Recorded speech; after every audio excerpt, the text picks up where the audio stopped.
Hi Pisces! Welcome po sa inyong reading. So this is for September the 8th to September the 11th reading. Para po sa mga bago, don't forget to click the subscribe button, smash the like button, comment below kung kayo po ay nakaka-resonate and hit the notification bell. Kung gusto nyo pong sumali sa ating live session, sa kabilang channel po yan, that is Babaylan TV. Yan po ang ating unang channel catered for our international audience. So, nagla-live po tayo doon. Pwede naman po kayong sumali. You're very much welcome. No? Kung hindi nyo po maabutan, edi pwede naman po kayong magtanong dito as long as the question po is answerable by yes or no. Ano po? Pisces, ayan. I want you to know that this is a general reading. You may resonate with the entire reading or you may resonate with some bits and pieces of the reading. Take what's only yours. Magsimula na tayo. Pisces. Parang medyo maingat tayo sa mga bagay-bagay ngayon. No? Especially kapag gusto man natin mag-react, gusto nating kumbaga patulan, bilin, no? Ang away, ang misunderstanding, ang chaos, no?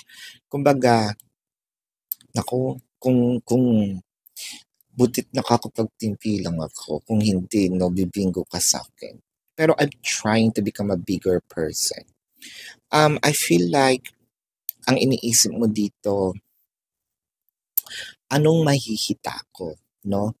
Bukod sa hahaba lang yung usapan, magkakaroon lang ng madaming issue, magkakaroon lang ng mga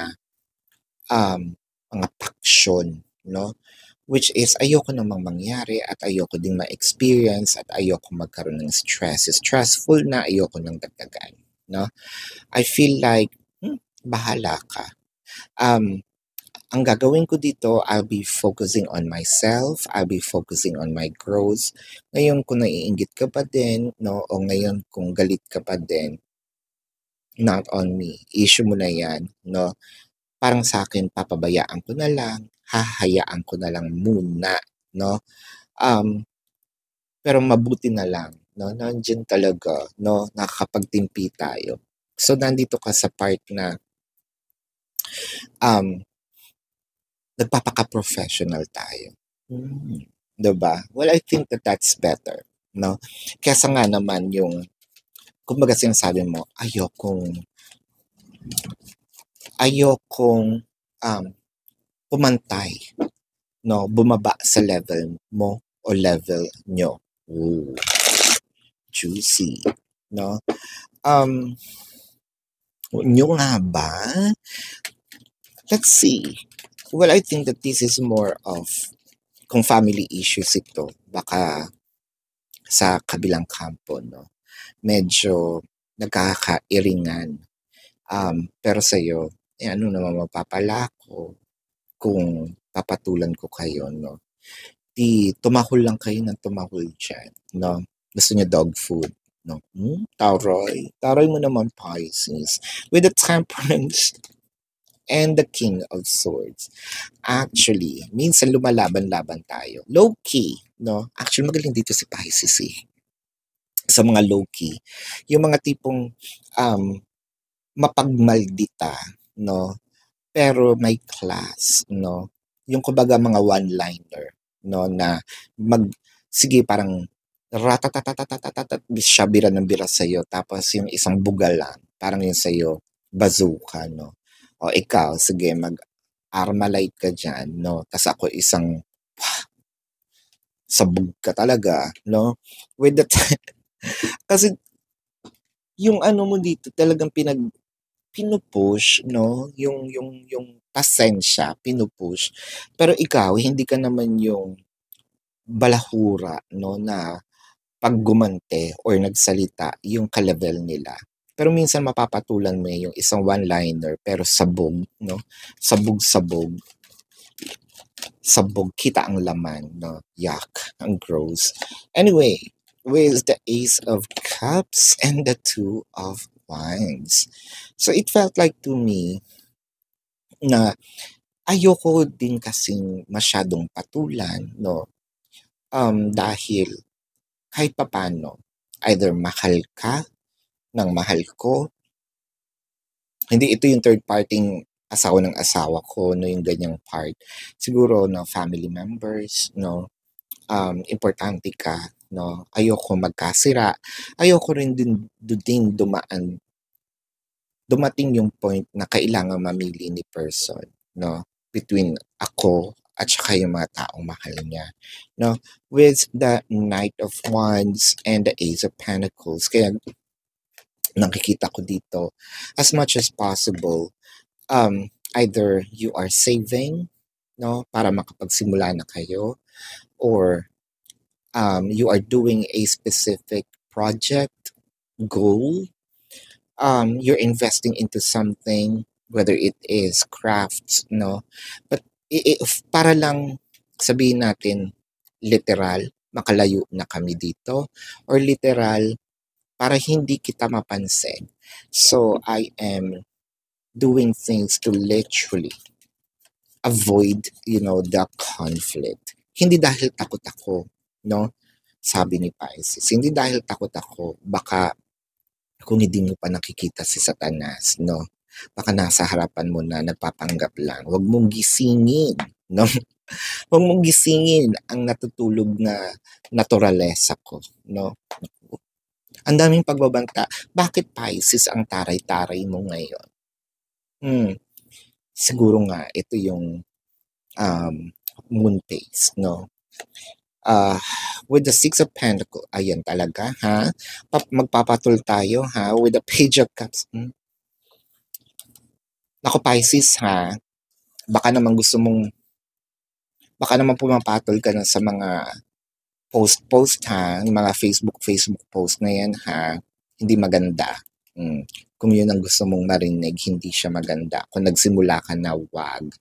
Dahil, sabi nga natin, di ba? Huwag tayong lumibel. So, anong pinagkaiba natin kung papatol tayo? Hayaan mo nga silang tumahol ng tumahol, no? Siguro mag-post ka na lang ng gutom ka ba? Charot, tinulog mo. Gutom ka ba? Eto, dog food. Oh, ayan. Tahol ka kasi ng tahol. The Fool card and the Tower. So, yun nga. I think that the message of this is wag natin patulan, no? Pisces, alam kong medyo pagdating sa emotion, no, hindi natin hinahayaan masuppress ang ating emotion. So, we can express things. Siguro, again, this is just my 2 cents, no?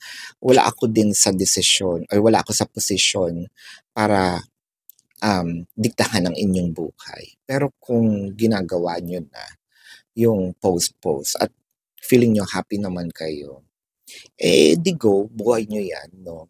Basta masaya kayo, no? Pero, ang sa akin lang is, we have to be a bigger person instead na lumala. Kasi may nakikita ako mga Pisces na mapag-post, ayan. Oo nga, hindi nga siya, hindi nga nakatag, no? Pero obvious naman. So, I think that this is more of a message, no? Na medyo, wag natin patulang kasi the Tower in here, mas lalala lang. Humanap tayo ng isang productive, no, na way pwedeng ignore na natin at mag-focus na lang tayo sa sarili, no? So Pisces, let's check here your emotion. It could be your person's emotion na hindi rin sinasabi, no? You are the light at the end of my tunnel. So parang nakita natin dito, it's either salamat sa pagtatanggol, or you also have to slow it down, no? Dahil hindi mo naman kailangan mapaglaban, ikaw pa rin yung pipiliin, no? I wish you were mine, especially, no, for those na hindi pa naman talaga merong label, no? Siguro wala muna tayong say, no? I believe na medyo tone down kasi ikaw pa rin naman ang hahabulin, no? Ngayon, kung sinabi nating medyo hinintong mo muna itong relasyon ninyo, no? I feel like may paghahabol na magaganap at ikaw pa rin ang pipiliin. Basta Pisces,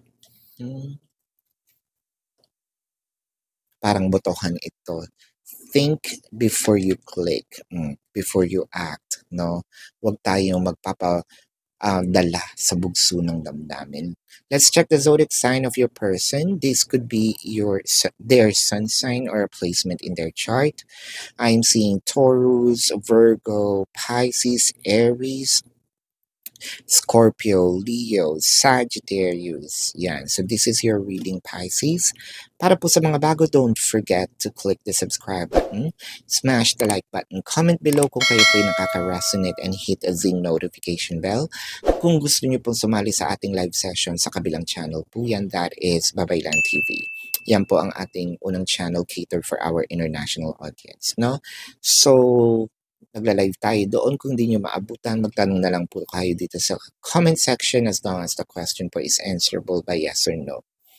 Kung hindi kayo papatulugin ng yes or no na sagot, magtanong na kayo dun sa description box. Click the link sa aking website. I-route kayo ng link. Una nyong makikita is yung question form. So sa question form, sa pinakababa po, nandun po yung QR codes. Sa QR code na yan, nakalabel naman po siya. How much per question, the name, the number for your reference. I also created a 4 questions plus 1. Hanapin nyo na lang po siya dun sa ating QR code. So kung susumahin ninyo, oo nga naman, discounted siya. Discounted na yung 4 question, may libre pang isa. So if you want to book a private reading, nandun din po siya. Hanapin nyo po sa QR codes. Ayan. Kung gusto niyo pong sumali sa ating raffle ng free reading. By the way, congratulations dahil may napasara na tayong na naman, na fake accounts. Keep on reporting those fake accounts and then screenshot your reports and send it to the designated email para po makabunot tayo, ng winner. Pisces, ayan.